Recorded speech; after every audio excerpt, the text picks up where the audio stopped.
Hi everyone, it's Dave from Vinyl Nirvana. Today we're going to be checking the linkage and queuing arm on a TD-160. The same procedure is pretty similar on the 165 and the 166 and the TD-160 Super. So for tools you're going to need to have a straight screwdriver.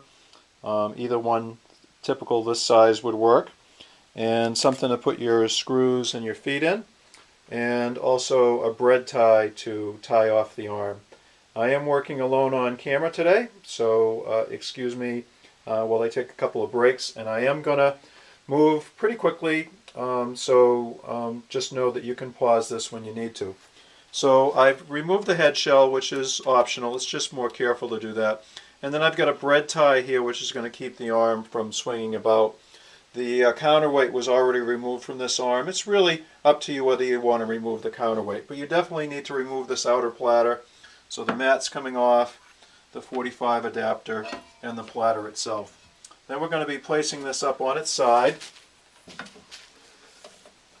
And just adjusting the camera here. These 4 screws are what holds the bottom in place.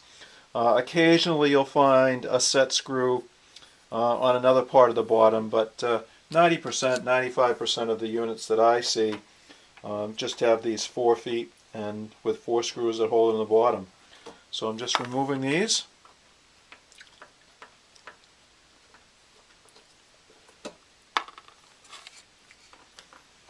Again, the padding is a good idea of a towel or other similar cloth to make sure that you're not going to damage the finish of the table. I'm always keeping one hand on this to steady it. If you have someone else who can help you while you're doing this, even better. Then you can focus completely on the screw in the bottom. Now the bottom I usually just, some will have these holes, some won't, but just get it started with the screwdriver and open it up.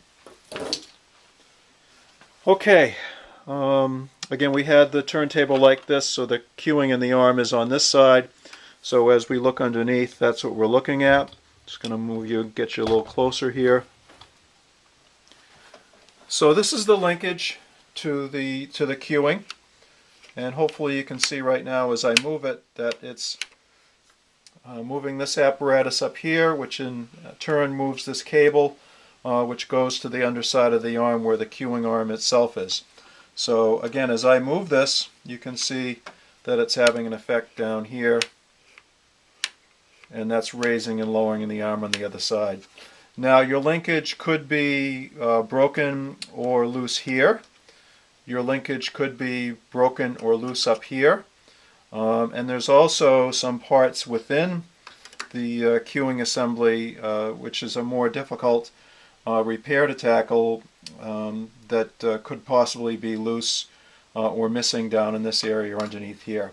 But this is the basic thing that you need to do to check this. Just see if it's a simple repair.